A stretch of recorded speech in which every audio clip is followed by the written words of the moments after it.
ejeja ka logo ejeja humba ori ọkụkọ na-achị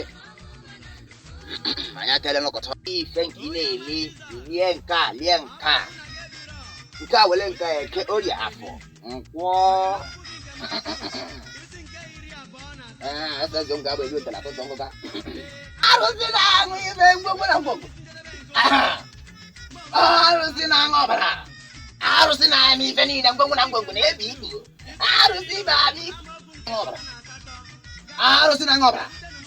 arụsị anga agbazikwa ya taa oke dibịa ọ bụ onye na-ekwu oke dibịa ọmụ oke dibịa ọmụ arụsị na-ji ukwu anya ọkụ okpechi na ụjọ ya ọkụ ọmụ a onye taa ya ogirigi mmadụ arụsị na-adị iku arụsị na-ebi iku ebe anara m ya arụsị na-amị mmiri ụmụ ị bịala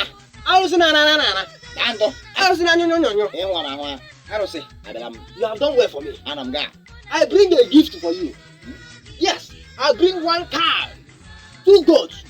and 86 tubers of yam because your arụsị your okposhi your odumodo okposhi give me up to 58 million and I will never hesitate to pay back. Ọmụ a arụsị ọkaramada ọkaramụọ ọmụ a wigidigi arụsị gburu ya o jikwa anya ọkụ ịma ka esi edere na ịma ka o si wee dee ọnụ gị ife kwuru oya you can go okay now we shall see okay later okposhi odumonyi ka onye oji ukwu anyị n'ọkụ ịmanụ now this is why I worship you have never chop anything this is your netogi anana asago anything one tanta oh hey man I go give you the cow I go give you the goat and the yam no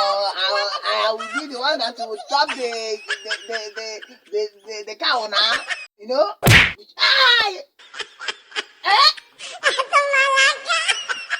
will give you the goat and the yam now if you chop the yam I chop the goat I chop the cow now Yay, Jesus! Yeah! Huh?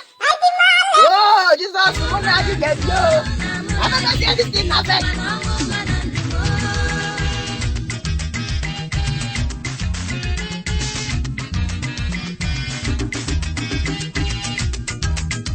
Eze Chidebere abịama Jizọs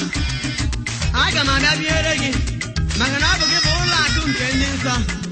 n'ime gị ka uju Chineke niile nọ wee zuo oke